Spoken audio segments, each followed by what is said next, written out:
अक्सर मेरे ज़हन में एक सवाल आता है कि ऐसा लगता है, ऐसा ऐसा फील होता है कि जैसे वक्त थम गया हो। कोई वाक़या, कोई कुछ ऐसा हो जाता है कि हमें लगता है वक्त थम गया। क्या वाकई वक्त रुक जाता है?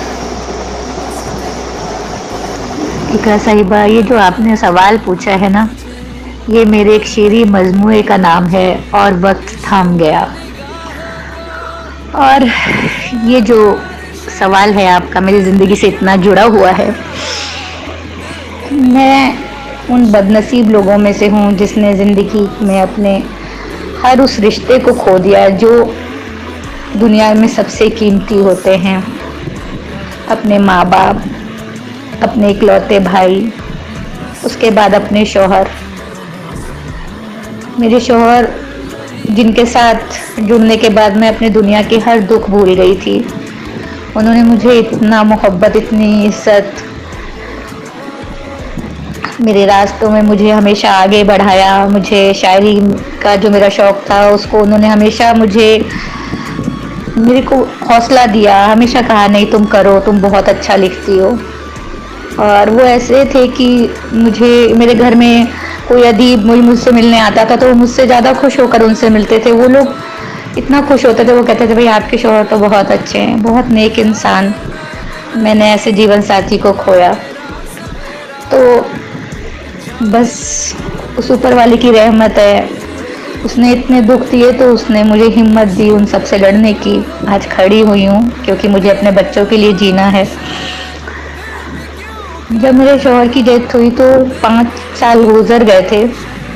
तो हमारे घर में कुछ मेहमान आए तो बात करने लगे, बोले अरे 5 साल बीत गए, पता ही नहीं चला। तो मैं उनका चेहरा देखने लगी तो मैंने कहा कि आपको नहीं पता चला 5 साल कैसे बीते, मगर मेरे वो 5 साल 5 जन्मों की तरह बीते हैं। मेरा तो वक्त वहीं थम गया था जब वो इस दुनिया से गए।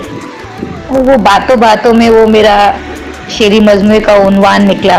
काफ़ी सारी गज़लें हो चुकी थी और मुझे अपना 7वां शेरी मजमूआ शाया करवाना था। तो मुझे उन्वान उनसे बातों बातों में मिला तो मैं मन में यही सोचने लगी कि जिस इंसान से जिसका अपना खोया होता है उसको एहसास होता है कि उसका एक एक पल कैसे बीतता है, किसी दूसरे को कैसे महसूस हो सकता है। उसे लगा अरे 5 साल बीत भी गए, पता ही नहीं चला। पता तो मुझे चलेगा ना जिसने अपना साथी खोया, दूसरे को कैसे पता होगा उस दर्द का। बिल्कुल अ ट्रू फैक्ट। जिसने खोया होता है दर्द भी उसे ही होता है और महसूस भी उसे होता है कि एक एक पल किस तरह सदियों जैसा लगता है। मगर वक्त का काम है, गुजरना गुजर जाता है, अच्छा हो बुरा हो।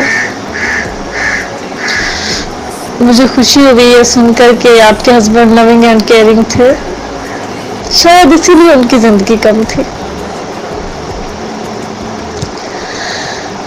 आपका ससुराल कैसा था? मतलब रिवायती था या थोड़ा हटके?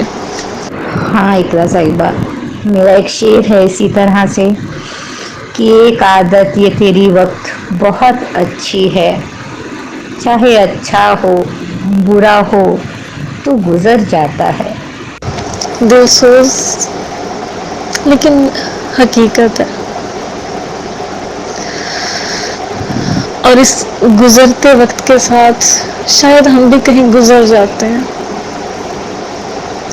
सांसें चल रही होती हैं लेकिन हम तो अपने प्यारों के साथ ही गुजर जाते हैं। हमारी ख्वाहिशात, हमारी खुशियाँ, हमारा हंसना मुस्कुराना। और जब जीवन साथी छोड़ जाए, चला जाए, तो वक्त और भी मुश्किल हो जाता है। आपके कितने बच्चे हैं और फिर उनके गुजर जाने के बाद आपने अपने बच्चों को संभाला, खुद को संभाला, कैसा रहा सब? हाँ इकरा साहिबा, आप सही कह रही हैं। शायद अच्छे लोगों की उसे भी बहुत ज़रूरत है, इसीलिए वो अच्छे लोगों को अपने पास जल्दी बुला लेता है। ससुराल, मेरे पति जो थे सरदार महेंद्र सिंह, उनके माता पिता भी बहुत छोटी उम्र में चले गए थे इस दुनिया से। मेरी जब शादी हुई तो मेरे हस्बैंड थे और उनकी 2 बहनें जिनकी शादी हो चुकी थी। परिवार में सिर्फ मेरे हस्बैंड, उनका कोई भाई नहीं था। बहनों की दोनों की शादी हो चुकी थी।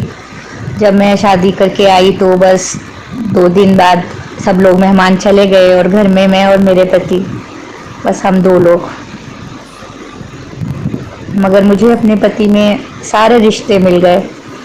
कभी कभी मैं हंसती थी, मैं कहती थी वो मेरी एक सास नहीं है मगर तुम मेरी 10 सास के बराबर हो, मुझे इतना समझाते हो ऐसे करो वैसे करो। तो मैं हंसती थी उनके ऊपर। वो मुझसे उम्र में 7 साल बड़े थे और मैं छोटी उम्र में शादी हुई थी। मैं 16 साल की बताया आपको कि ससुराल में मेरा बर्थडे हुआ था, 16 बर्थडे ससुराल में हुआ था। तो उनको लगता था ये बहुत छोटी है, तो मुझे दुनियादारी कि तुम्हें ये समझ नहीं है, तुम ऐसे करो तुम वैसे करो। तो मैं हंसती थी उनके ऊपर। दोनों बहन नंदे थी, वो शादीशुदा थी, तो बहुत ज़्यादा उनका कुछ ऐसा इंटरफेरेंस नहीं था हमारी लाइफ में। बहुत प्यारी थी वो। उनको भी खुशी होती थी कि चलो हमारे घर में हमारी भाभी आई है तो हमारा एक मायका बना है। तो सबने बहुत प्यार दिया मुझे ससुराल में।